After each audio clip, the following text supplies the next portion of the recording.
tardes. Biblioteca Nacional, Escuela de Estudios Generales, la Cátedra Enrique Macaya Alamán de la Universidad de Costa Rica y el Instituto de Formación y Estudios en Democracia del Tribunal Supremo de Elecciones le dan la más cordial bienvenida a la actividad Los sacerdotes, la jerarquía católica, el proceso independentista de Costa Rica, 1821-1921, por el doctor José Aurelio Sandí.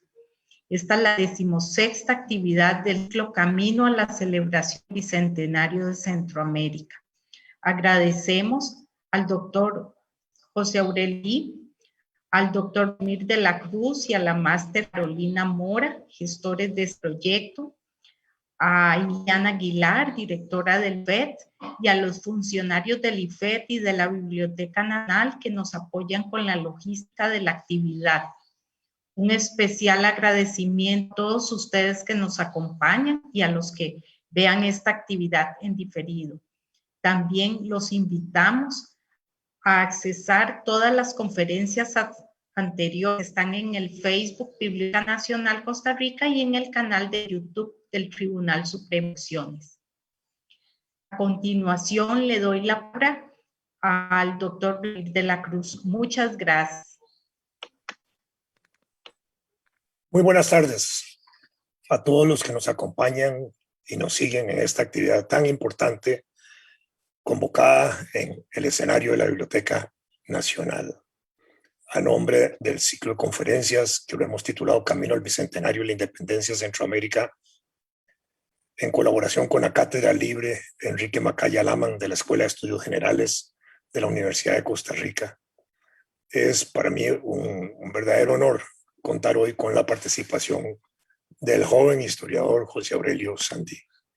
La Cátedra Libre Enrique Macaya Alamán ha sido parte fundamental de la Comisión del Bicentenario de la Independencia de la Escuela de Estudios Generales de la Universidad de Costa Rica, que tiene a cargo diversas actividades conmemorativas de este evento.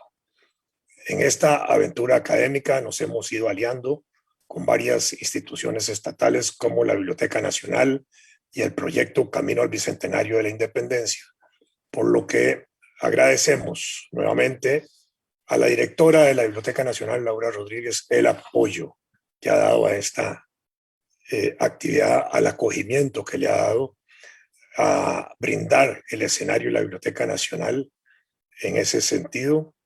Por supuesto a la Cátedra Enrique Macaya y por supuesto también a Iliana Aguilar, directora del Instituto de Formación y Estudios en Democracia del Tribunal Supremo de Elecciones, una institución muy importante, tanto el tribunal como el Instituto en Formación en Estudios de Democracia, lo mismo que a su equipo, digamos, logístico que nos ayuda en esta transmisión también.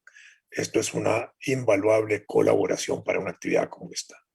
Como el objetivo de estas conferencias ha sido el de contextualizar el proceso de independencia de Centroamérica, hoy, para el día de hoy especialmente, invitamos a un historiador que también es especial porque se ha desarrollado y especializado en un campo de investigación muy interesante que lo va a tratar justamente hoy en esta conferencia, que es el campo de la historia eclesiástica, que es un campo muy particular en el caso nuestro porque esa historia eclesiástica tiene presencia desde la llegada de Colón a nuestro país. Con los primeros viajes de los primeros conquistadores venían sacerdotes. No es que ahí en Cariari en 1502 hubo misa ni mucho menos, pero está la huella presente desde la llegada de los españoles, está la huella presente, repito, de el catolicismo, del cristianismo católico y de la Iglesia católica que luego se va a desarrollar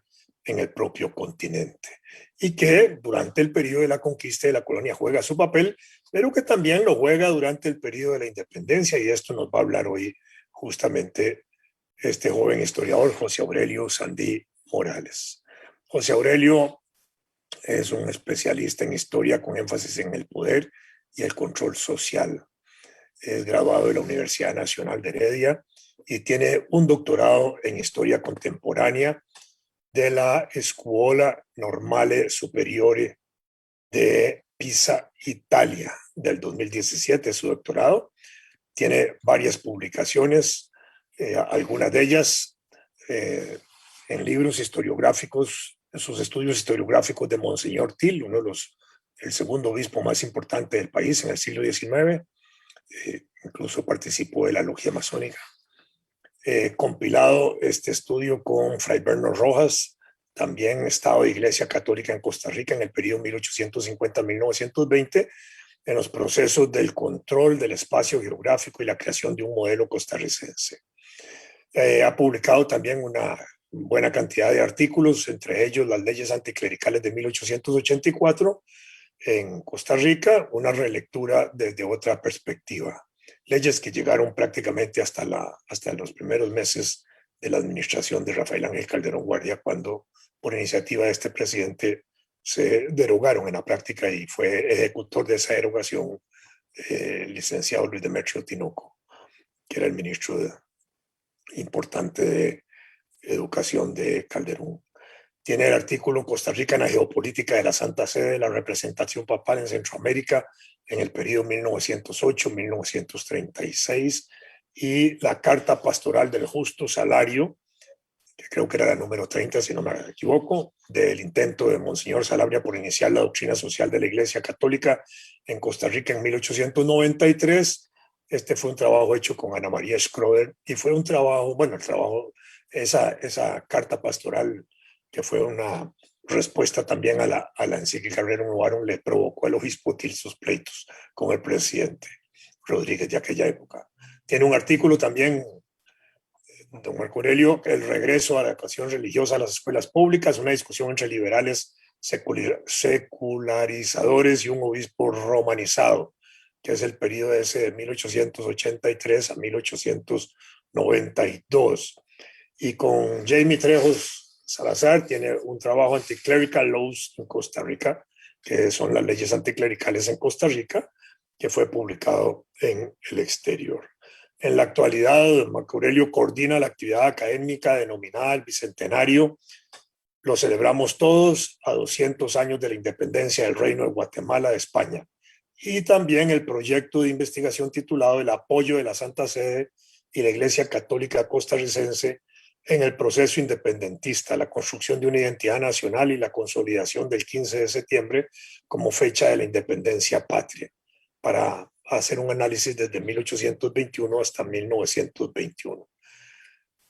De estas actividades que él impulsa, se van a publicar algunos trabajos titulados Una diócesis para un país independiente, el caso de la diócesis de San José de Costa Rica en medio de la confirmación de la independencia y de la creación de un Estado, periodo 1811, 1821, 1852.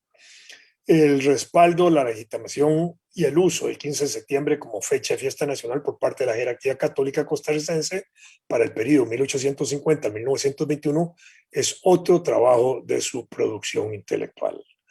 Así que con esta breve presentación, estos antecedentes extraordinarios académicos, nos resta darle la bienvenida al profesor Marco Aurelio y escuchar su conferencia que trata sobre los sacerdotes y las jerarquías católicas en el proceso de la independencia. Muchas gracias. Bienvenido, José Aurelio.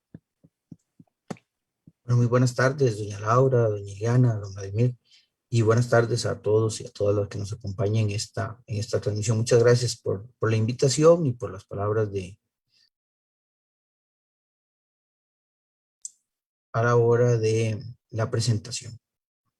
Bueno, vamos a dar inicio a esta conferencia que me han solicitado, de la cual, aclaro, vamos a hablar de, yo digo, 3 temas, en realidad serían 2. Uno es vinculado sobre la participación de los sacerdotes en el proceso de independencia. Luego el intento o los intentos de creación de diócesis en Costa Rica, porque esto está completamente vinculado no solamente a la reafirmación de independencia de Costa Rica, sino a una visión de autonomía que se venía gestando desde mediados del siglo XVIII en Costa Rica en su relación con las autoridades, tanto civiles como eclesiásticas de Nicaragua. Y por último, El último tema a abordar será cómo la Iglesia Católica, la jerarquía de la Iglesia Católica, el clero, utilizó y legitimó el 15 de septiembre, tanto como en esa unión Estado-Iglesia de la que don Vladimir hablaba, ¿verdad? Pero también para llevar agua a sus molinos religiosos, pero también políticos en un momento determinado de la historia de Costa Rica. Ahora bien, voy a compartir pantalla para exponer mediante una presentación.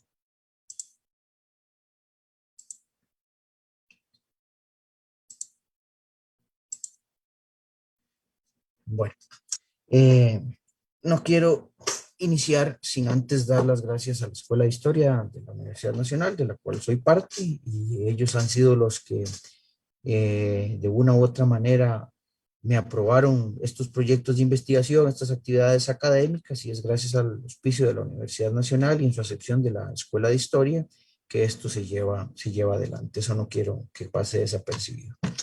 Ahora bien, empezamos con una pregunta y digo sobre la participación de los sacerdotes católicos en el proceso de independencia, pero no hablo de Costa Rica, sino hablo del antiguo reino de Guatemala. ¿Hubo participación? Sí, sí la hubo. Esto no es un dato nuevo, ya esto lo han hablado diferentes historiadores, ¿verdad? Y ahí cito Ricardo Blanco, Obregón, Miguel Picado, Carmela Velázquez, Eduardo Madrigal, Manuel Benavides, ¿verdad? Y abajo cito una lista de sacerdotes que participaron. Eso no es nada nuevo, ¿verdad? Si uno se lee la bibliografía de América Latina en relación a la independencia, se va a dar cuenta que el clero participó y era obvio que participara. Más bien hubiese sido una rareza que los sacerdotes no participaran. Y digo sacerdotes porque en su totalidad, ¿verdad? El sacerdocio dividido en tres, ¿verdad? Diáconos, presbíteros y obispos, de una u otra manera toman parte en ese proceso. ¿Por qué sabemos o por qué decimos que es una obviedad que el clero participó y participa en toda la región, en toda América, en Brasil, en Haití, ¿verdad? Pero especifiquemos, vayamos al punto de América Latina en particular. Primero, porque si todavía a la fecha causó sensación hace una semana que el padre Sergio sacó una cumbia ahí sobre el COVID, ¿verdad? Y que ahora nos declaramos un poco secularizados, en aquella época lo que dijeron cura realmente era santa palabra, y si no era santa palabra era motivo por lo menos para discusión. Eso es una muestra inequívoca de su impacto en la sociedad. Y hay que tener claro que sus propuestas iban desde ser consejero de la sociedad, actor de primer orden en diferentes actividades o en lo que se le solicitara, pero sin olvidar el hecho de que existía algo que se llamaba el patronato real. Y el patronato real los obligaba a ser parte de esa sociedad desde los vínculos religiosos y políticos, que hay que tener claro que en la colonia lo político y lo religioso no tiene una división, una frontera como lo podemos entender nosotros, ¿verdad? Y como lo vamos a ver más adelante, vamos a ver a obispos metiéndose en temas que para nosotros parecieran única y exclusivamente de corte civil, y vamos a ver personas, políticos, metiéndose en temas que parecieran que fuera estrictamente de corte eclesiástico, ¿verdad? Entonces hay que tener esos elementos, ¿verdad? Presentes. No se nos puede olvidar esa relación.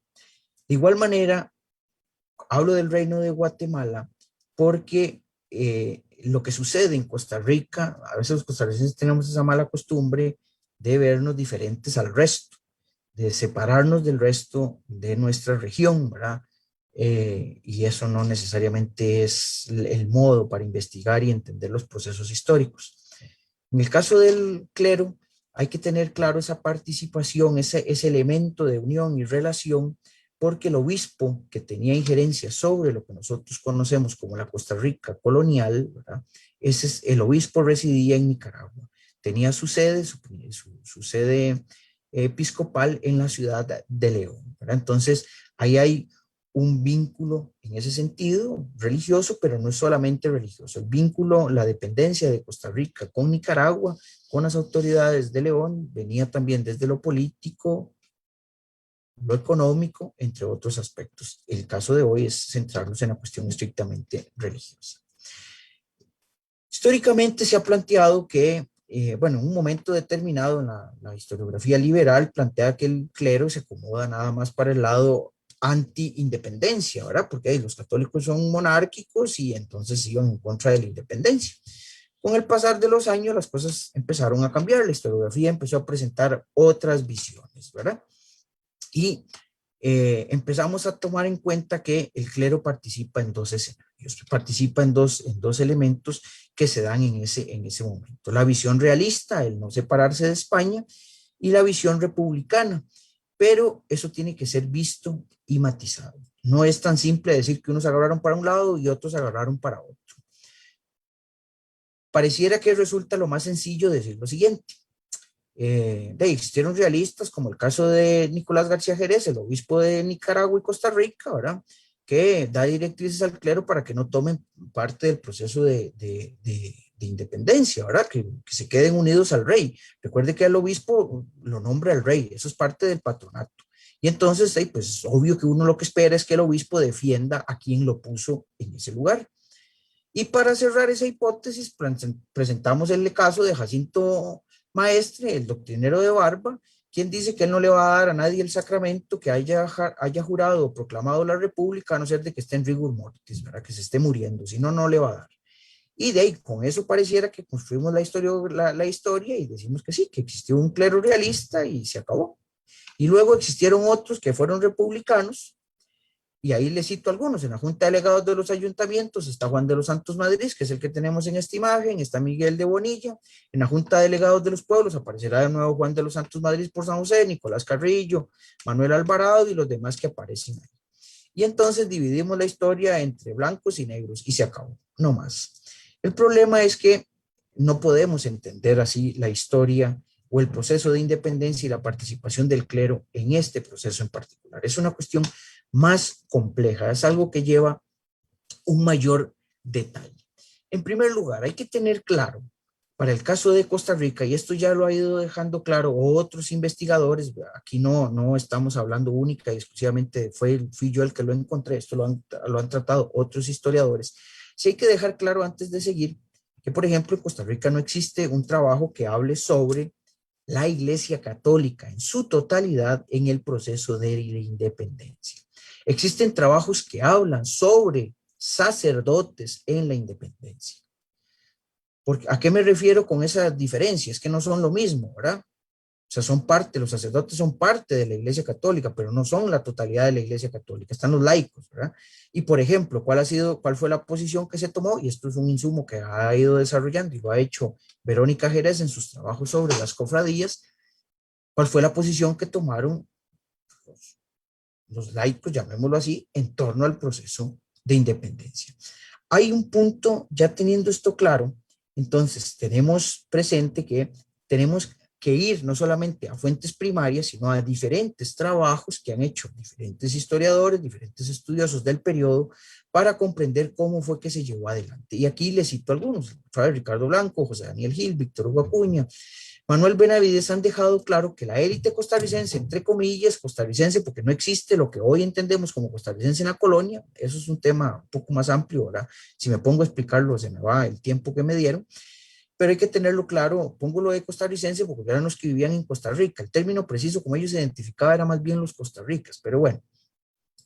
Hay un sentimiento de autonomía y separación que por lo menos desde 1750 se tiene dato, ¿verdad?, de que este grupo que gobierna Costa Rica tiene esa intención y ese deseo de separación de las autoridades más próximas. Y las autoridades más próximas son Guatemala, pero principalmente Nicaragua.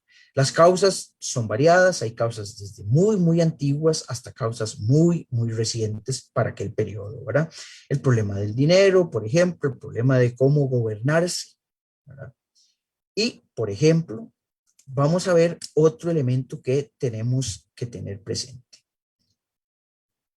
Se ha repetido a causa de una afirmación que hace León Fernández, donde se dice, que lo hace Ricardo Fernández Guardia, la afirmación que hace Ricardo Fernández Guardia al indicar que el obispo García Jerez era realista porque él fue el que redactó aquella frase célebre de los nublados del día en el acta del 28 de septiembre que llega a Costa Rica, ¿verdad? Y con eso parece que se ha jugado y se ha dicho que García Jerez es realista y punto, y se acabó.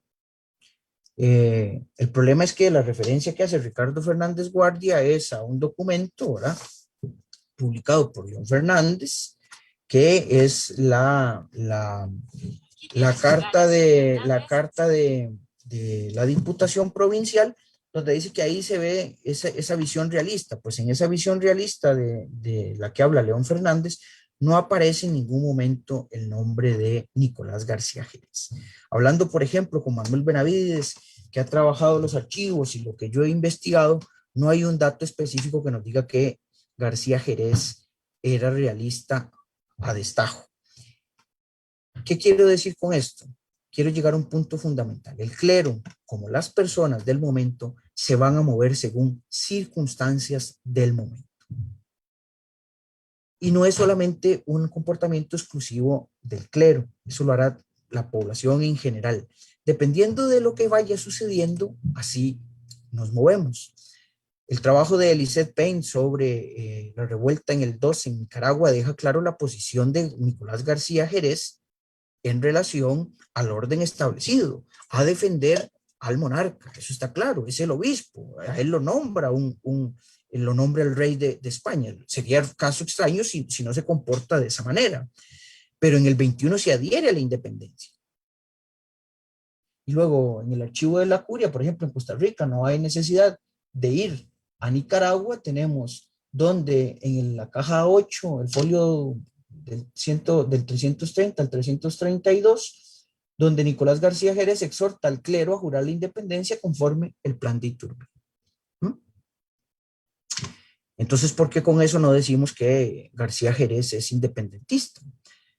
Más que ponernos a clasificar que fulano va para este lado o Perencejo va para el otro, entendamos que hay circunstancias que delimitan el comportamiento del grupo y el clero no escapa de eso. O sea, es una obviedad decir que el clero participó, ya sabemos que participó, lo obligaba, la sociedad lo iba a obligar, era la norma que cuando pasara algo las personas fueran a pedirle a los sacerdotes que a través de una misa rogativa y los iluminaran, ¿verdad?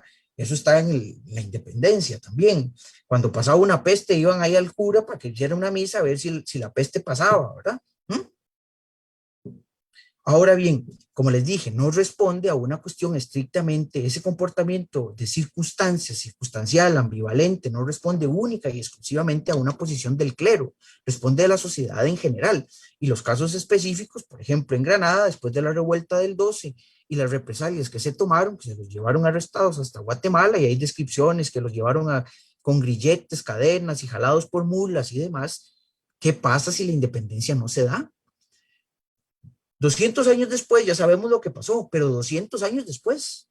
Es como dice el dicho muy costarricense, ¿verdad? Que el lunes en la mañana con el periódico en la mano todos somos delanteros, porteros y entrenadores. Ya sabemos cómo había que patear la bola o ya sabemos para dónde teníamos que lanzarnos, ¿verdad? O cómo acomodar el equipo. Claro, el lunes en la mañana, el domingo en el trajín. Bueno, en el proceso de independencia, ¿qué? Y no se les olvide que aunque a veces quieren jugar de inmortales, ¿verdad? Que no le ponen atención a la gente, el clero es mortal. Y son hijos de un señor y de una señora, ¿verdad? Y tienen sus hermanos, y tienen sus sobrinos, y tienen sus primos, y tienen sus sobrinos, en fin, ¿verdad? El clero es miembro de una corporación, la Iglesia Católica, que se divide, clero secular, clero regular, ¿verdad? Pero también es parte de una familia que dependiendo del lugar para donde él tome o dependiendo de lo que suceda, así se va a ver afectada. Y así es como hay que empezar a entender el comportamiento de estos personajes. Y ahí es donde vamos a tener un poco más claro y más preciso su posición. Y su posición es la que nosotros hemos visto. Hay un clero que participa a favor de la independencia, de la propuesta independentista de separarse de España, pero también hay un clero que participa no solamente con esa intención de separarse de España, sino también de Nicaragua, por ejemplo.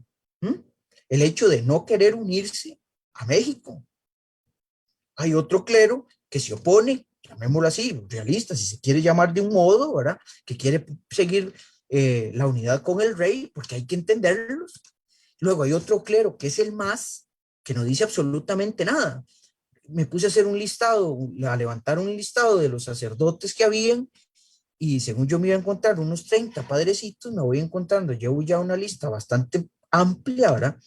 Y muchos de ellos yo no sé de dónde están ni de dónde salieron. Me pongo a investigar un poco más y los veo que están metidos en sus fincas. Y de ese clero no se tiene cuál fue su posición, o al momento yo todavía no lo he encontrado.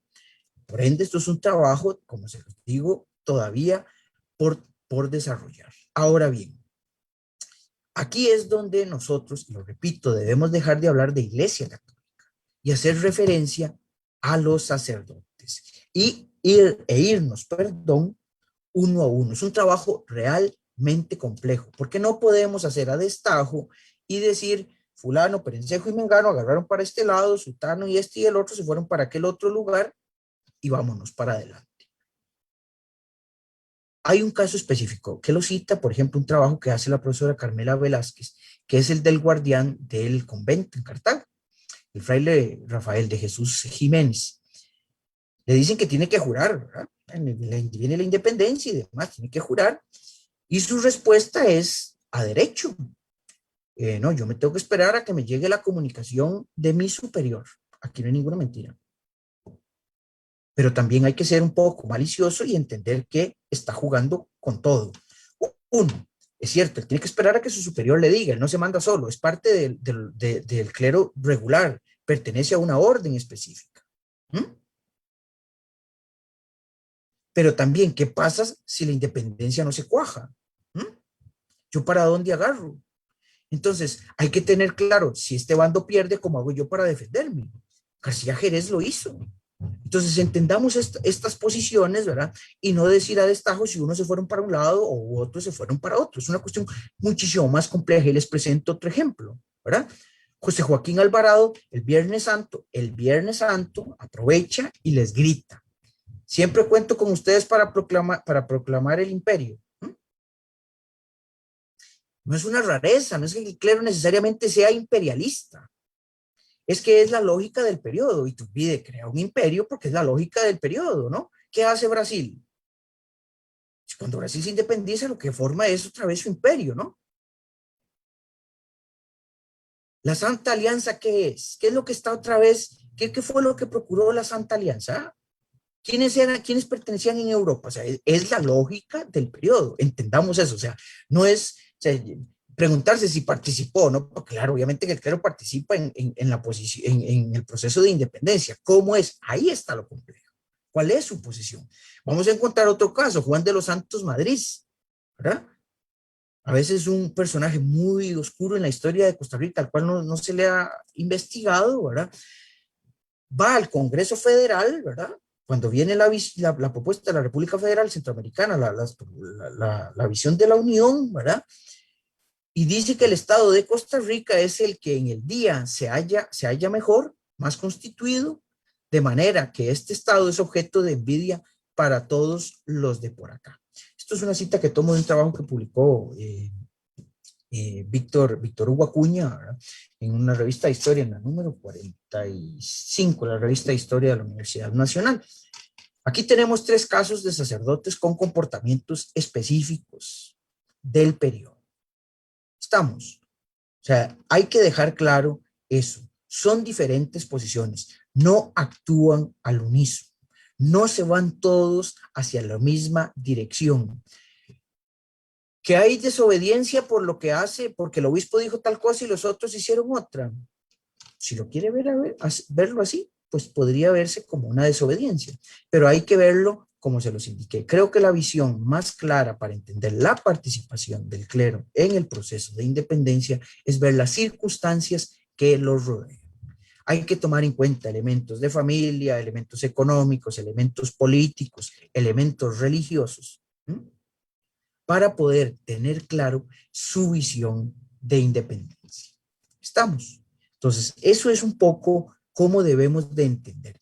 Y algo que es clave en este aspecto es que para analizar el clero en el proceso de independencia no basta con hacer un análisis de 1821 a 1823 o 1824.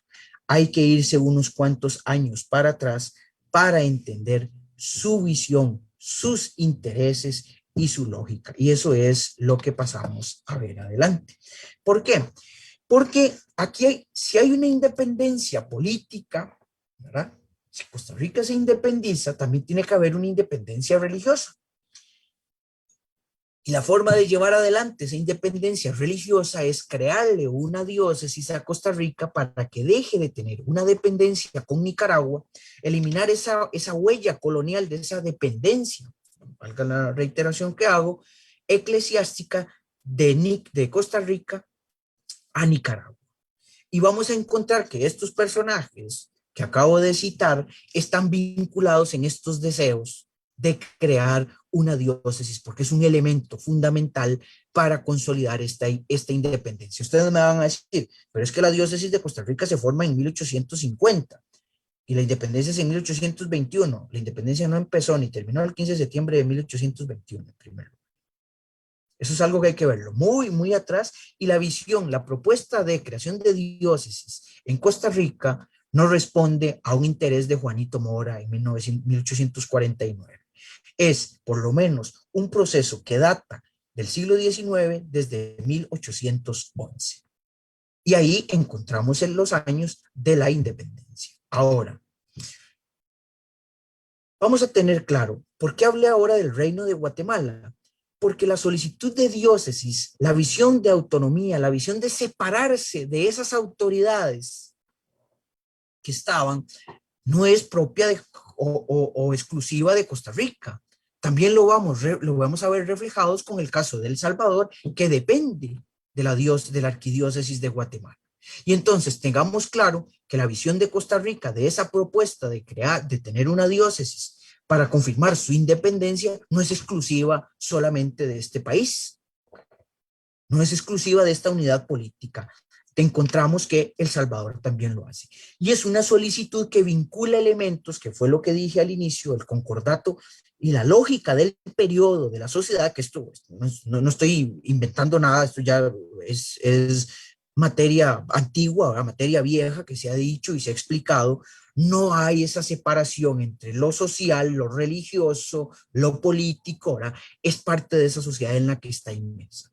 Y estas solicitudes de diócesis hay que tener claro que es el deseo del pueblo fiel, o sea, la gente es católica, pero también hay un interés de las autoridades civiles porque ellos tienen un interés. Y no podemos decir que estos civiles, ¿verdad? Estas autoridades civiles tienen un interés estrictamente político porque nadie pone en duda su catolicidad. No tenemos documentos para decir si en verdad lo único que perseguían eran elementos políticos, respondían a una lógica del momento, a una visión del periodo que estamos estudiando, donde la mayoría eran católicos, ¿no? Ahora bien, hay que entender entonces que hay un vínculo de intereses políticos como religiosos en esas solicitudes. Estamos.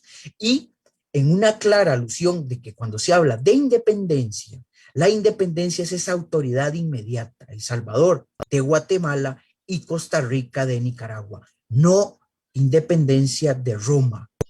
¿Por qué? Porque todos son católicos dentro de la Iglesia Católica. Y ojo, como les indico, vean que no solamente es Costa Rica y El Salvador, es también Quetzaltenango. Esa visión de una diócesis, ¿verdad? Ese intento de separar, de quitarse el que está encima, ¿verdad? Por eso hay que analizar de nuevo la visión de independencia, de quién de antes nos independizamos, a quién era la intención de quitarnos de encima. El rey.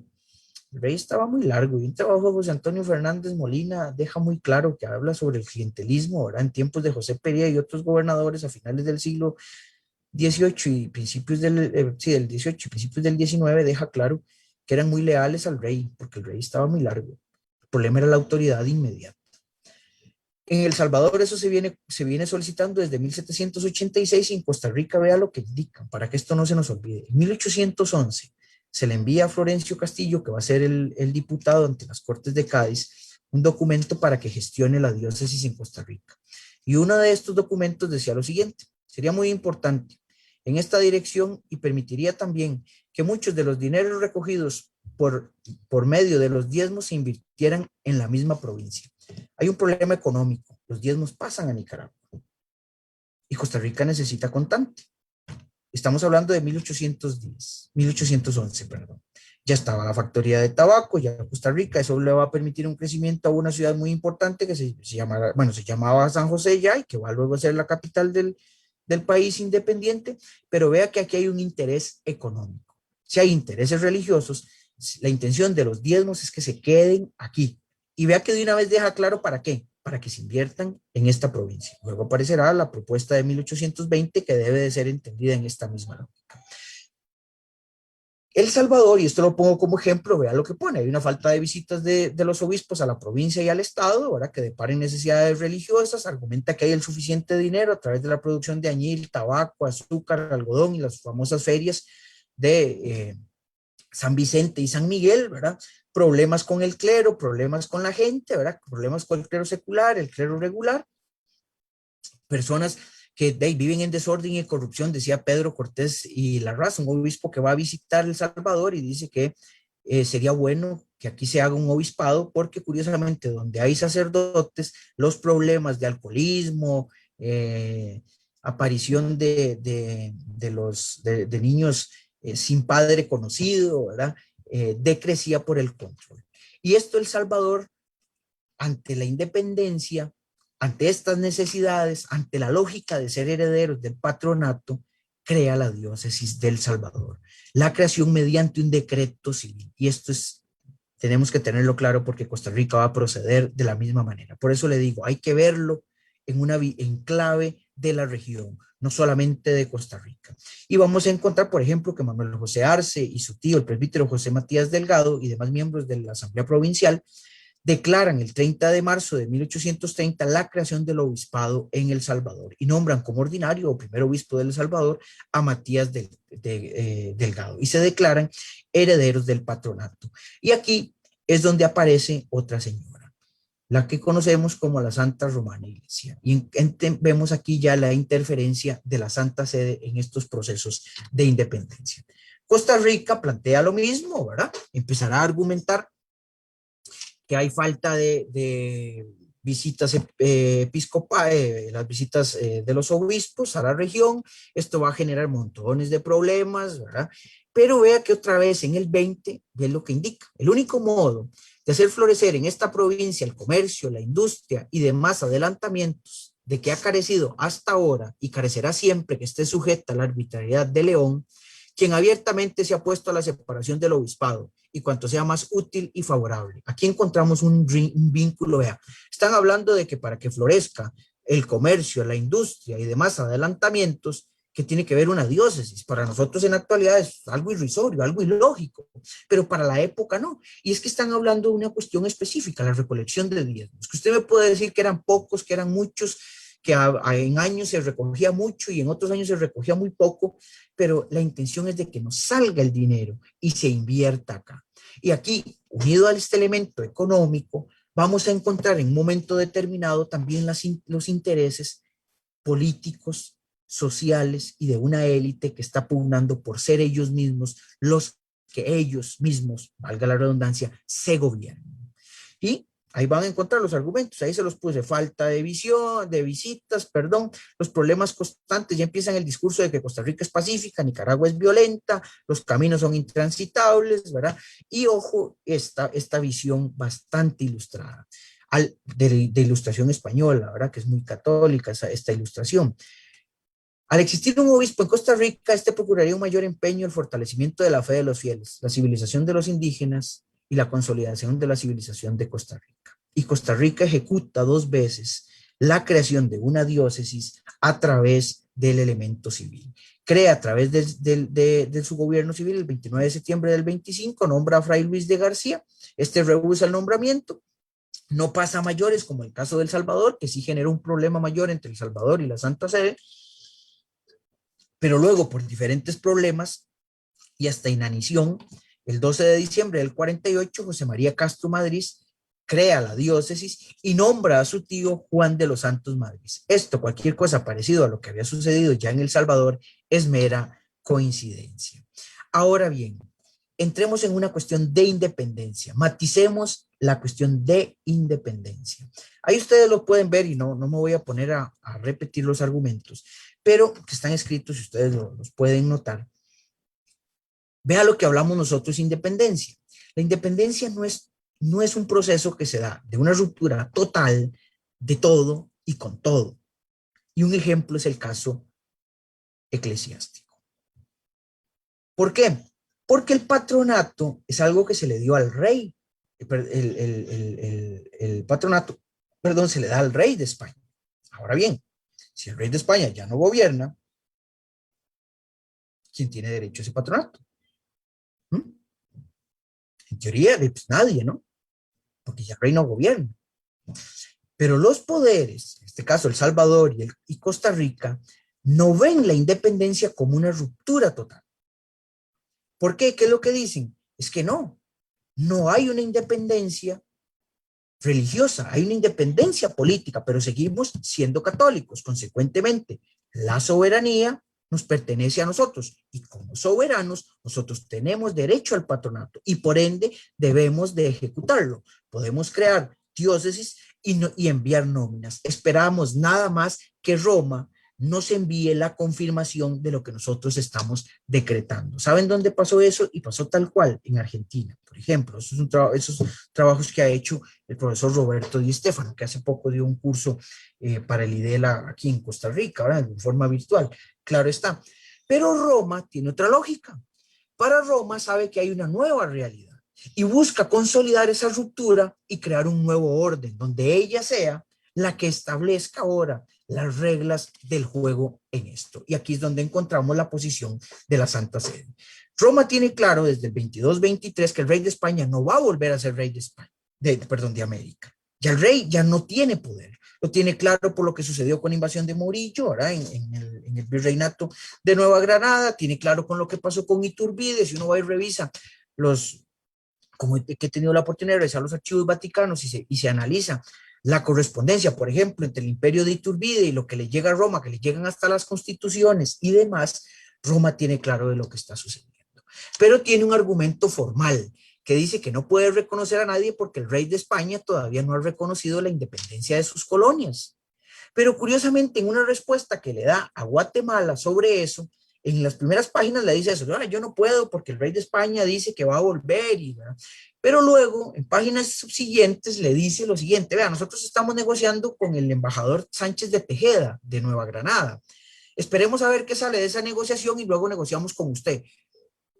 No entiendo. Si el rey todavía no ha reconocido la independencia del antiguo reino de Guatemala, mentira que ha reconocido el del virreinato de Nueva Granada. Entonces, ¿por qué Roma toma esa decisión? Bueno, otra que se comporta según las circunstancias del momento. Pero en realidad, la visión, la propuesta clara de Roma es que ya tiene claro que el rey de España no va a volver como monarca a América y no la va a volver a controlar y desea negociar un nuevo acuerdo. Y aquí con el caso de El Salvador se maneja con mucho cuidado porque El Salvador representa un mal ejemplo, porque se le informa que Costa Rica también ejecutó lo mismo, crea una diócesis con la misma lógica, con las mismas propuestas de El Salvador, crea Costa Rica su diócesis. Y entonces Roma, en un proceso que se llama la romanización, tanto de fieles como del clero, deja claro que solo ella y nadie más que ella puede tomar decisiones en lo eclesiástico, en la conformación de diócesis y nombramiento de obispos. Y entonces ahí es donde tanto el clero como los gobernantes entienden que van a tener que ir a negociar con la Santa Sede. Ahora bien, como ya tenemos eso claro, tenemos esa posición, El Salvador entiende lo que sucedió, Costa Rica entiende lo que sucedió en la década del 20, y ojo, ahí viene un trabajo encomendado porque deja claro, el documento lo deja claro, y ahí están las referencias bibliográficas. En 1842 se envía al presbítero Jorge Viteri Yungo a que gestione varias cosas, y dejan claro que esa solicitud es por parte de la República Federal Centroamericana. Eso no lo hace a título personal. Y por eso fue que cité las referencias donde se encuentran. Va por varios motivos. El primero es el siguiente: crear una diócesis para El Salvador y otra para Costa Rica. y que además se nombre obispo en Comayagua, que era una sede vacante, con el agravante de que no es la República Federal la que paga esto, sino cada estado es el que paga, cada estado interesado es el que lo hace. Y vamos a encontrar cómo Costa Rica le da 1,000 pesos costarricenses del periodo, ¿verdad?, a Viterio Yungo para que gestione. Viterio Yungo consigue la creación del Salvador, de la diócesis de Salvador, en 1842. La de Costa Rica también se crea, pero por falta de dinero no se ejecuta la bola. Esto que no salga de Centroamérica, una vez doña Clotilde Obregón dijo que Viterio Yungo se había dejado la plata, Monseñor Sanabria lo insinúa y con los datos que he encontrado pareciera que sí es cierto, que se deja la plata de lo de Costa Rica porque consigue tanto la bula de creación del Obispado de El Salvador como la bula de su nombramiento. Y no se sabe, los datos, las respuestas que da sobre el dinero que dio Costa Rica son evasivas. Hasta en un momento determinado indica que es que se le mojó un cofre donde él tenía todos los papeles y que no sabe dónde está y que por los aguaceros y demás, ¿verdad?, él perdió la información referente. Pero vean que acá ya la negociación es con la Santa Sede. Y aquí vamos a tener claro por qué. ¿Cuál es el interés?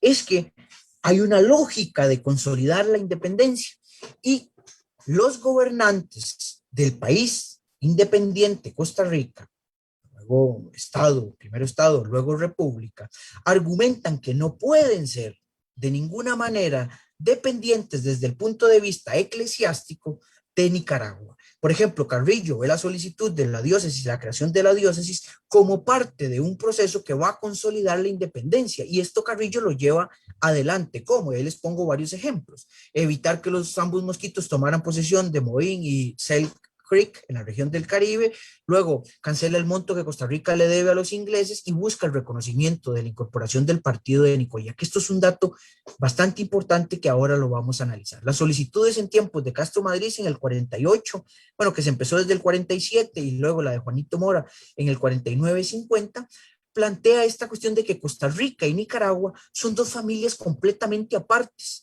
y que deben de gobernarse de manera diferente. Y luego la ausencia de visitas pastorales, sin olvidar otra vez el nuevo discurso de que con la existencia de un obispo se fortalecerá la fe de los fieles, la civilización de los indígenas y la consolidación de la civilización de los pueblos costarricenses. Hasta se copian los argumentos. Veamos aquí lo que hace Costa Rica, el gobierno de Costa Rica, para dejar claro su independencia. ¿Por qué le envía a la Santa Sede la cantidad de letras, la cantidad de escuelas de primeras letras y virtudes que existen en el país? Esto con una cuestión en particular. Dejar claro el crecimiento de este Estado ya independiente, ya de república, porque esto es después de la declaratoria de república, para que Roma certifique la independencia de este país y le envía y dice que entonces ya tenemos el dinero suficiente para mantener escuelas, el total de escuelas que hay, ¿verdad? Pero eso es lo que nos va a permitir entonces también mantener un obispo, porque se eliminaron los diezmos se eliminan en la década de los 20, Carrillo los vuelve a certificar, los ratifica en la década del 30, bueno, y en los 40 cuando gobierna él, pero deja claro que el Estado tiene para pagar un obispo. Ahora bien, vean este dato, este cuadro que encontramos, que ya habla sobre cuestiones estrictamente de carácter religioso, como son las cofradías en Guanacaste. ¿Por qué cito este caso de Guanacaste? Es porque Costa Rica está luchando también para que sea reconocida Guanacaste como territorio perteneciente al país. Y esto lo luchó de manera clara con la solicitud de diócesis con la Santa Sede, en un proceso de consolidar su independencia, eliminarse a Nicaragua por completo, pero también su territorialidad, el lugar específico, como dice Oscar Oslak, el territorio donde la élite que gobierna tiene ese derecho para gobernar, para tener poder. El problema es que aquí vemos elementos donde se vincula lo político No solamente, esta lucha no fue solamente desde el ámbito religioso. Vean los argumentos que coloca Viteri Yungo para declarar su oposición a la creación de Costa Rica. Estamos ya hablando del 47. Esto pasa cuando Viteri Yungo es expulsado de El Salvador por haber sido acusado de una conspiración. Se tiene que ir a a Honduras, luego va a entrar a Nicaragua y empieza a correrse el rumor de que Viteri Yungo va a ser el nuevo obispo de Nicaragua, porque está sede vacante desde el 25, muerte de García Jerez. Y entonces Viteri Yungo, con esa intención de ganarse tanto al gobierno civil nicaragüense como al clero nicaragüense, empieza a oponerse a la solicitud de Costa Rica. Y ojo, esta oposición no solamente va por una cuestión de sus intereses, es que no dijo mentir en todo lo que indicó. Hay datos sí tergiversados, hay datos que no son exactos, pero sí indica que, por ejemplo, se quiere nombrar a Juan de los Santos Madrid, tío del actual jefe, entiéndase Castro Madrid, cuál es un cura inmoral, irreligioso y liberal. Recuerden que Juan de los Santos Madrid, además de tener negocios y demás, que antes no se les permitía, aunque luego sí, eso lo ha explicado Manuel Benavides en sus trabajos, al clero no se le podía ordenar, o al que aspiraba a un orden del sacerdocio, no se le ordenaba si estaba vinculado en comercio, ¿verdad? Y unido a eso, Juan de los Santos Madrid era padre de varias personas, entre esas quien luego será el fundador de la masonería, que ahora la mencionó don Vladimir de la Cruz, el padre Francisco Chico Calvo, ¿verdad? Y era conocido de eso. Por ejemplo, el arzobispo de Guatemala, García Peláez, manda un informe donde dice que sí, que la idea de Juan de los Santos Madrid no es una buena idea porque además de ser inmoral y religioso y demás, tiene varios hijos, ¿verdad? Y que además va a ser un problema si se le nombra porque es el tío del actual presidente. Si este presidente cae, ¿qué va a suceder con el obispo? El punto es de que desde Nicaragua vienen oposiciones, pero que el elemento es estrictamente más que religioso. Hay una cuestión económica, de fondo, los diezmos, hay una cuestión territorial. Y el caso más específico, perdón, es el de José Desiderio Cuadra. Está escrito tal cual aparecían en las fuentes, ¿verdad? Y ahí tergiversan un poco la información. Todavía en el 47 están hablando de Carrillo, cuando Carrillo ya está muerto estaba, ¿verdad? Entonces ahí no tiene mayor vínculo eso, pero acá Desiderio Cuadra deja claro. Vea lo que indica. Viene hablando de los diezmos, pero podrá suceder que después se rebajen los 3,000 pesos por los diezmos del departamento de Nicoya. Entra la administración de Costa Rica. Aquí lo que está diciendo es porque Nicoya todavía está en una lucha para ver si es reconocida como parte ya de Costa Rica o de Nicaragua. Y luego Viteri Yungo va a argumentar diferentes posiciones en contra de esta división que hará luego la Santa Sede, porque todavía Nicoya no se tiene claro de dónde es. Esta bula que crea la diócesis de Costa Rica, aparte de crearla, que ya, bueno, eso es un elemento importante, tiene un factor que para nosotros es clave entenderlo acá. Vean la delimitación que establece la bula que crea la diócesis. Si ustedes leen lo que encontramos acá, con el segundo punto son los mismos límites. Y eso era lo que Costa Rica estaba de una u otra manera desesperada para que, llamémoslo así, que la Santa Sede le reconociera. Después de que se crea la diócesis con la bula, el embajador de Costa Rica, la legación, ahora que en ese tiempo era Molina, toma la bula, se la pone debajo del brazo y se va a negociar con la corona española, en ese tiempo la reina Isabel II, la declaratoria por completo de la independencia de Costa Rica de España. Se lleva dos documentos, el tratado comercial con Gran Bretaña y la bula. O sea, él está dejando claro que si ya se negoció, ya le reconocieron independencia Inglaterra y la Santa Sede. ¿Qué más quiere España? Se firmará luego en mayo de ese mismo año del 50 la independencia. Este mapa les pongo acá porque esta línea roja que ustedes ven es la línea que establece la Santa Sede como los límites de Costa Rica. Aquí estos. Luego, cuando se modificaron los límites, se modifican los límites de la diócesis. Roma lo deja claro.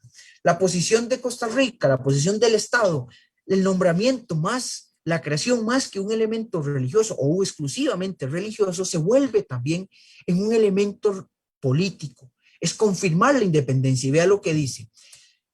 Grato y satisfactorio debe ser para la República que el sumo pontífice se haya dignado en elegir en una diócesis. Este fausto acontecimiento perfecciona nuestra independencia política, prevé las necesidades de la Iglesia, favorece a nuestro clero merecedor de alguna recompensa por su piedad, celo y patriotismo. Lo que para nosotros es algo, en este momento, si crean una diócesis nueva en Heredia, por ejemplo, que es la única provincia que no tiene una sede episcopal ahí, para nosotros patriotismo, consolidación de la independencia, eso ni entra ni sale, ¿verdad? Pero para el momento, la posición del gobierno de Costa Rica en 1850, jefiada por Mora Porras, deja claro que es un acontecimiento que perfecciona nuestra independencia política, ayuda a consolidarla. Por eso es que tenemos que tener claro esa solicitud del clero por autonomía, y aquí lo vamos a encontrar. Bueno, esto es lo que les he venido hablando, ¿verdad? De las posiciones. Viteri y Ungo mete el elemento político para oponerse de manera directa a la creación. ¿Por qué? Porque Nicaragua está luchando todavía por la sujeción de Nicoya como parte de su territorio, unido, y por favor, no dejemos esto por fuera, la solicitud constante de que envíen los diezmos de Costa Rica a Nicaragua, ¿verdad? Tanto es así que en el 51, Viteri Ungo dice que simplemente Nicaragua no va a dar los pases para que se ejecuten las bulas en Costa Rica, porque van a tener que pasar por Nicaragua. ¿Qué pasa? Desde Roma viene la solución. El secretario de Estado de Pío IX, Antonelli, cardenal, ¿verdad? No era presbítero, llegó solo a diácono, ¿verdad? Dice, de una vez amenaza a Antonelli, a Viteri Ungo, y le dice: su santidad no perderá un momento para hacer sentir a quien corresponda todo el peso de su autoridad, para reclamar el olvidado cumplimiento de los sanos principios.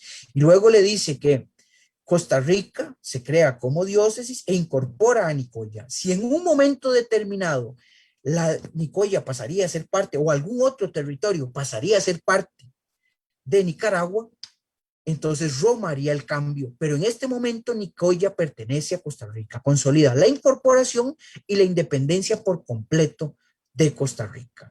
Esto es una muestra del poder del Papa, el inicio, esa reafirmación de que el que manda a la Iglesia Católica en América ya no es necesariamente el rey de España, porque ya no está, sino ahora, de nueva cuenta, es el Papa. Y eso es lo que conocemos como el proceso de romanización. El Estado se mete en todo esto. Aquí vamos a encontrar donde deja claro cómo se tiene que festejar la toma de posición del vicario Gabriel del Campo, donde es el gobierno el que dice: van a haber repiques, van a haber misas, te deum, música, ¿y quién va a pagar? O sea, está diciendo que el Estado está diciendo que la iglesia es la que va a tener que pagar por eso. O sea, el Estado metiéndose en temas estrictamente eclesiásticos. Luego solicita que se envíe un informe de cada cabecera de gobernación para enviar esa información de cómo se celebró la erección de la diócesis de Costa Rica a la Santa Sede. Y este caso que encontramos es el de Guanacaste. Dejar claro que Costa Rica, el poder central de Costa Rica, tiene autoridad en Guanacaste, que Guanacaste se incorpora a la diócesis y la celebra según lo indicó el Estado. Deja claro que la pompa, ¿verdad?, y la solemnidad fue según los recursos de cada población.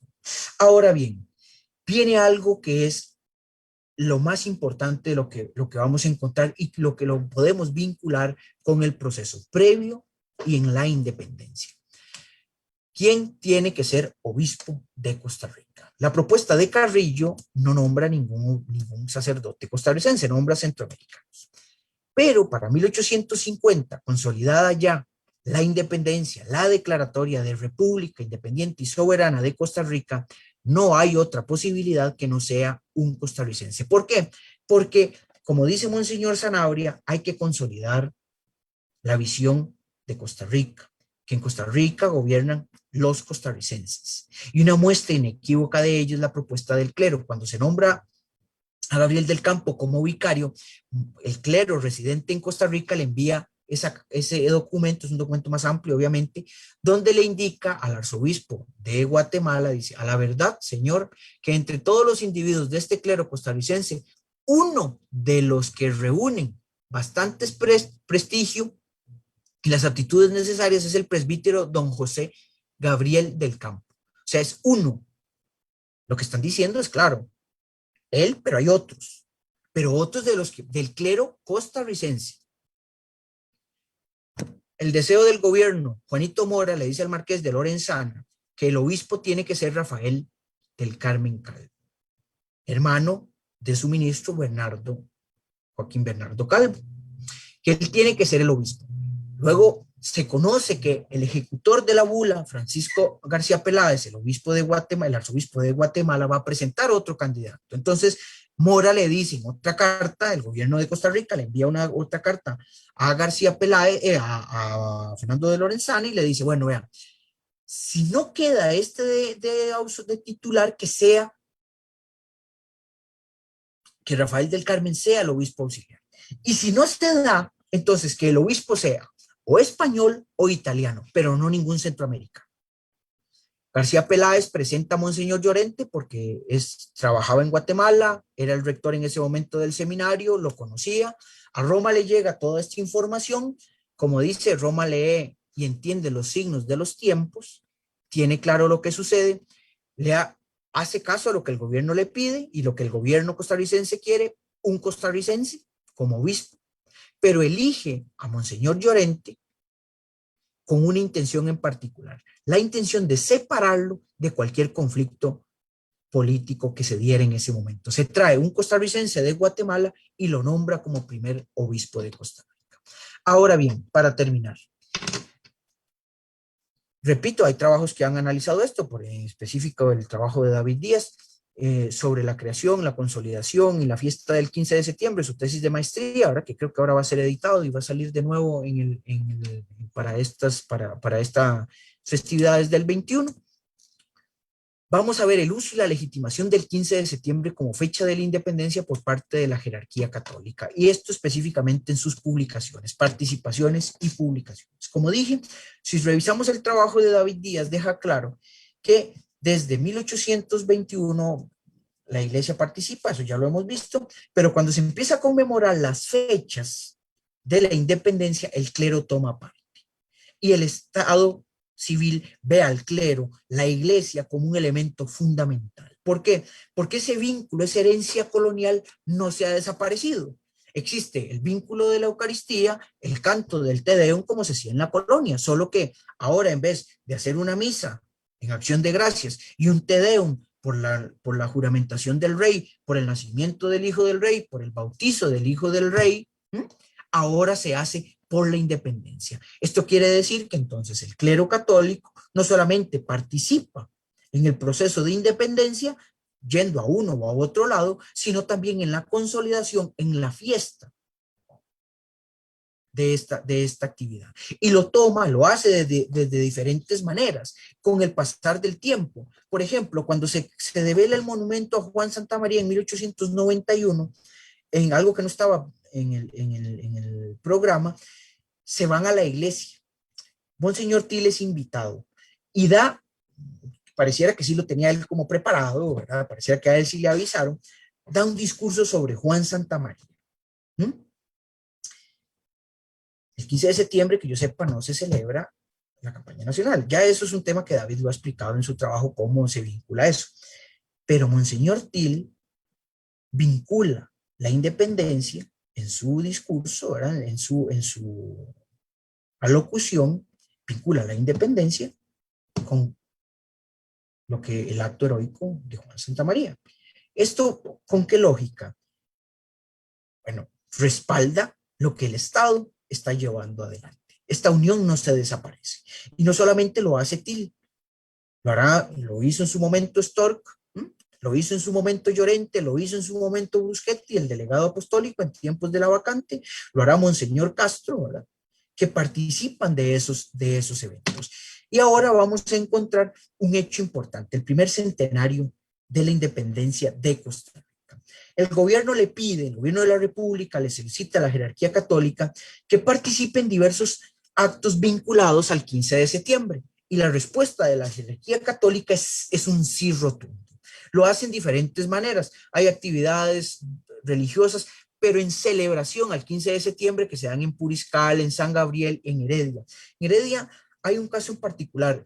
Hay una descripción sobre todo el evento que se dio alrededor del 11 al 13 de septiembre de 1821 en la ciudad de Heredia, donde el último día, el 13 de septiembre, cayó domingo, Monseñor Castro, el que tenemos acá, primer arzobispo de Costa Rica, va y celebra una misa y una procesión en la cual participa el presidente teósofo de ese momento, presidente de Costa Rica, miembro de la teosofía, Julio Acosta. Entonces, la iglesia, el Estado le pide a Costa Rica, el Estado de Costa Rica le pide a la iglesia que participe. La iglesia le responde con un sí. Pero lo hace también desde otra manera, le hace, ¿verdad? Participa, hay un te deum en la catedral el 15 de septiembre, pero luego en un acto muy religioso, muy del proceso de romanización, el 4 de septiembre de 1921 se da la consagración de la Arquidiócesis de San José al Corazón de Jesús. Esto con una intención específica de hacerlo en un carácter nacional. El obispo Castro lo hace con una intención de que esta consagración no sea vista única y exclusivamente como la consagración de la Arquidiócesis. ¿Cómo lo hace? Invita a Monastel, obispo de Alajuela, invita a Marenco, internuncio para la región centroamericana, e invita al presidente. Y ahí se inicia, el gobierno dona un terreno para la construcción del templo votivo al Corazón de Jesús, se pone la primera piedra y se dice en las crónicas que el presidente y demás autoridades civiles se comportaron de manera cabal y caballerosa y demás. Ese vínculo, esa legitimación que la iglesia da sobre el hecho. Y por último, concluyo con esto, es las publicaciones de la jerarquía católica en torno a la fiesta del 15 de septiembre. Hay diferentes publicaciones para que entendamos este recorrido tan amplio que se ha dado y un poco a la carrera, al cual pido disculpas y si hay alguna duda lo aclaramos, ¿verdad? Para eso está la sección de preguntas. En primer lugar, hay artículos que hablan, por ejemplo, de que exaltan el sentimiento patriota, ¿verdad? Y ahí pongo ese ejemplo, de hermoso recuerdo, ahí estaba hablando del 15 de septiembre, de hermoso recuerdo para cada costarricense amante de su patria. También aparecían artículos en los cuales se realizaban descripciones de la revista militar que se dio, del desfile de los niños, de los vestidos de las mujeres, ¿verdad? De los sombreros que se usaban, ¿verdad? De todos los elementos que se dieron en torno a la fiesta. Pero hay algo muy importante. La utilización que da la iglesia, la jerarquía de la iglesia católica a lo que es el 15 de septiembre y el significado que tiene. Deja claro que la independencia se dio porque Dios quiso. Y consecuentemente, si es Dios el que permitió la independencia, es Dios el mismo que había dado poder a la nueva forma de gobierno. Y que por ende no tiene mayor sentido que se luche contra Dios. Esto estamos hablando a finales del siglo XIX, principios del XX, cuando se está llevando de una manera un poco más a galope el proceso de secularización. Y entonces cuando se deja, que esto lo explicó David Díaz, cuando se deja de invitar al clero a las actividades del 15 de septiembre, el clero publica artículos donde dice, ¿cómo es posible que se saque a la iglesia de las celebraciones del 15 de septiembre si el que permitió la libertad, la independencia fue Dios? Y no hay nadie que legitime más la independencia, la libertad que Dios.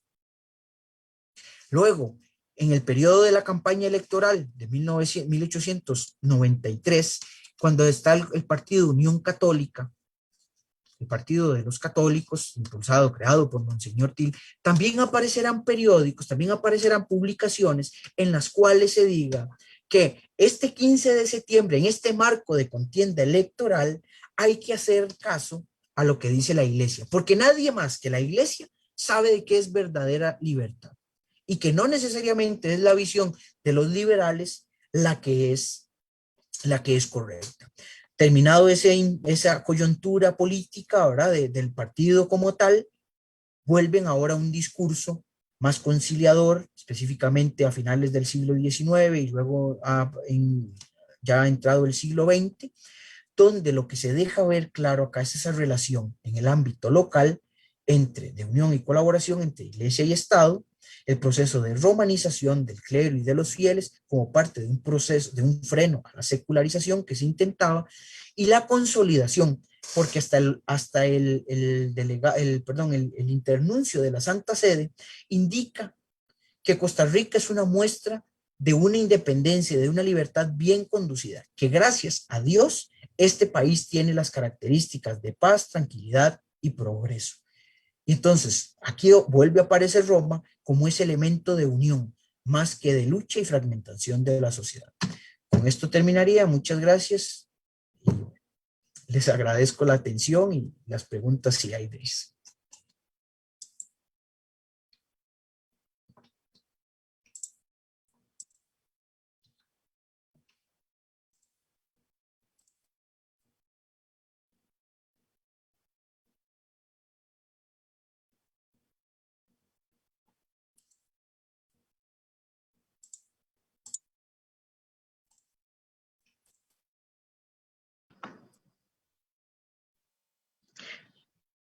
Muchas gracias, José Aurelio. Y a continuación, doña Iliana Aguilar, directora del IFET, va a continuar con el cierre y las preguntas. Bueno, muchísimas gracias al doctor José Aurelio por su excelente, detallada exposición, en donde pues creo que nos queda claro a la mayoría de los que hemos escuchado que efectivamente como él inició diciendo que el clero... José Aurelio, y a continuación doña Iliana Aguilar, directora del IFET, va a continuar con el cierre y las preguntas. Bueno, muchísimas gracias al doctor José Aurelio por su excelente, detallada exposición. Creo que tienen abierto un Facebook, entonces se escucha doble. Creo que nos queda claro a la mayoría de los que hemos escuchado que efectivamente como él inició diciendo que el clero...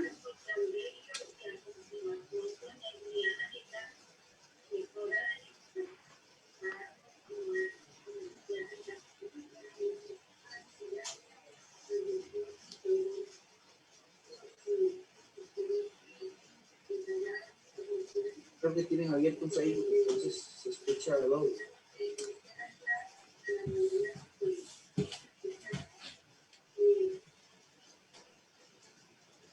Bueno, disculpen, no sé qué sucedió, pero vamos a repasar aquí el tema de las preguntas. Pues antes que les estaba diciendo que el doctor inició su exposición diciendo que el clero costarricense se ha movido según las circunstancias del momento, y yo creo que ha sido un movimiento muy ambivalentes. Creo que a lo largo de su exposición ha quedado eso suficientemente claro. Tenemos varios, antes de las preguntas, tenemos varios saludos que quiero compartir. Doña Luisa María Vega Matamora dice que siempre es excelente escuchar al doctor de la Cruz, que bueno, en este momento ya don Vladimir se retiró, pero es importante también enviar ese saludo. Doña Gilda Quesada, muy buena tarde, excelente, estoy siguiéndolos. Alfonso Martín Molina, excelente conferencia. Celia Gutiérrez, mi admiración, doctor José Aurelio Sandí. Eliseth Payne dice, me llama la atención la figura del cura Gabriel del Campo. ¿Podría referirse más a él? Y otra pregunta también que tenemos por acá es si puede explicar un poquito más cómo se dio esa participación o esa relación de el clero con el tema de la anexión del partido de Nicoya. Esas dos preguntas las tenemos por el momento.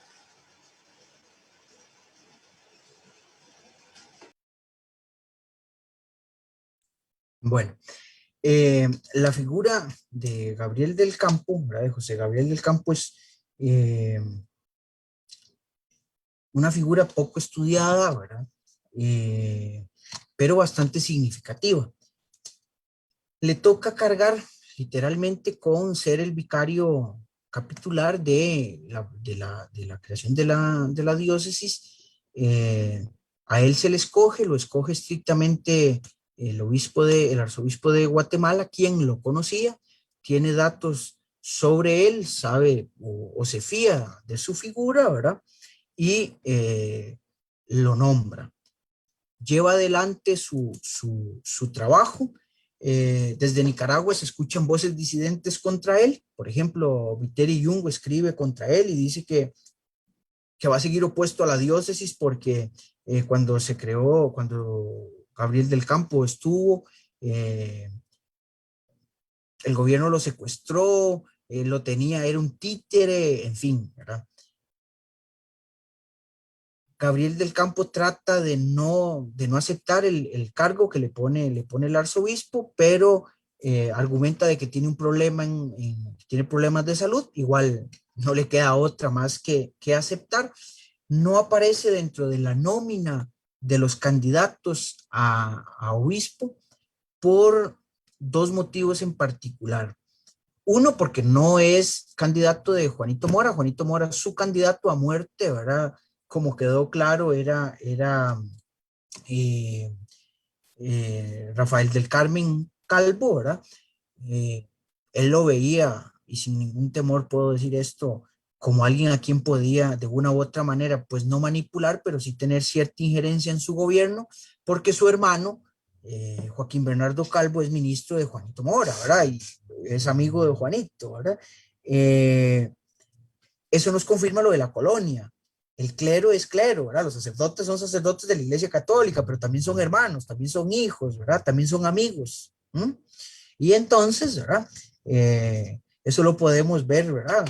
Un documento que tuve de hace muy pocos años de un arzobispo al que se le dijo, nómbrenlo a él porque ese no va a decir nada. Ese va a permanecer callado por completo, ¿verdad? Eso pasó en el siglo XXI, estoy hablando, ¿verdad? ¿Se imaginan en el siglo XIX? Donde la norma, ¿verdad? Y eso había que tenerlo claro, y Roma lo tiene claro, la norma es echar obispo. Si el obispo no se alinea, simplemente lo echo y se acabó. Gabriel del Campo no aparece en esa lista por eso, ¿verdad? No es el candidato de Mora, y luego no aparecerá como candidato de García Peláez por cuestiones de salud, ¿verdad? Y además que él argumenta en una carta que, por favor, cuando quiere quitarse discúlpenme la expresión, el muerto de ser el vicario, dice, vea, es que yo hasta mantengo a familiares que dependen de mí y yo no tengo para esto, ¿verdad? Es una figura, ya le digo, es otra de las figuras escondidas de la historia en Costa Rica en general, no es historia eclesiástica, es historia en general de Costa Rica, del cual amerita una investigación. Luego, sobre la relación entre el clero y la anexión del partido de Nicoya, o lo que ha denominado últimamente Arnaldo Rodríguez con su trabajo, la última investigación, la incorporación del partido de Nicoya a Costa Rica. A la fecha, discursos en pro de la anexión del clero, tal cual, ¿verdad? Yo no he encontrado, pero sí he encontrado la posición de la Santa Sede. Cuando se da la incorporación del partido de Nicoya a Costa Rica y viene la creación de la diócesis, Viteri Yungo, opuesto, como lo hemos visto de manera constante, a la creación de la diócesis, tiene la osadía, como ya vimos, de decir que él desconoce por completo, ¿verdad? Lo que vaya a hacer el ejecutor de la bula, García Peláez, ¿verdad? O sea, se está poniendo en contra de la Santa Sede, pero aparte de eso, nombra a un padre en Nicoya, a un sacerdote, hace un traslado y nombra a un sacerdote en Nicoya. Eso se le informa a Roma, y ahí es donde viene la amenaza de Antonelli, lo que escribió, lo que le dijo Pío IX. Si usted se vuelve a meter en eso, usted va a cargar con sus consecuencias, ¿verdad? O sea, usted se está metiendo con la Santa Sede, y ahí sí podemos hablar una confirmación por parte de la Santa Sede. ¿En qué? En tomar de una manera, de un solo golpe, una determinación en contra de lo que ya había establecido. Nicoya pertenece a Costa Rica, si va a haber un cambio, el cambio se verá luego, pero en este momento existe. Y Roma le consolida, le certifica al gobierno de Costa Rica la incorporación del partido de Nicoya. Cuando viene Llorente, una de las primeras cosas que hará Llorente será pedir una solicitud de información a Nicoya, o sea que se la está pidiendo él la quiere conocer, quiere saber qué es lo que hay en Nicoya, porque él es el obispo de Nicoya, ¿verdad? Él es el obispo de Costa Rica, por ende, obispo de todas las parroquias que habían en lo que nosotros conocemos como el partido de Nicoya, ¿verdad? Crea vicariados foráneos y una de esas es Nicoya, perdón, Guanacaste, ya no Nicoya, y hace traslados, la visita. Ahí hay acciones de incorporación, de consolidación, ¿verdad? Bueno, nosotros todavía seguimos, hemos escuchado todavía de reclamos que hacen sobre que Nicoya pertenece, o bueno, el partido de Nicoya, ¿verdad? O lo que nosotros conocemos como Guanacaste, ahora todavía lo escuchamos de que pertenece a Nicaragua. Esa es la posición que toma la Santa Sede. Y luego cuando llega Llorente como primer obispo, no escatima recursos en dejar claro que él es el obispo de esa región. Vea el informe que se presentó ante la Santa Sede. Según las capacidades, así fue celebrada la creación de la diócesis de Costa Rica en Nicoya, en cada una del lo que era el partido de Nicoya, ¿verdad? De lo que sería Guanacaste. Esta información se envía a Roma, ¿verdad? Entonces, eso es lo que puedo decir de esa relación y ese reconocimiento por parte de la Santa Sede sobre la incorporación del partido de Nicoya a Costa Rica, ¿verdad? Y ver a Guanacaste como ya parte integral del territorio costarricense. Bueno, muchísimas gracias, doctor Sandí. No hay más preguntas, varios comentarios sobre, felicitarlo por su excelente exposición. Así que yo quisiera de nuevo, en nombre de la Biblioteca Nacional Miguel Obregón, de la Cátedra Enrique Macaya de la Universidad de Costa Rica y del Instituto de Formación y Estudios de Democracia, reiterar nuestro agradecimiento por compartir sus conocimientos en esta tarde.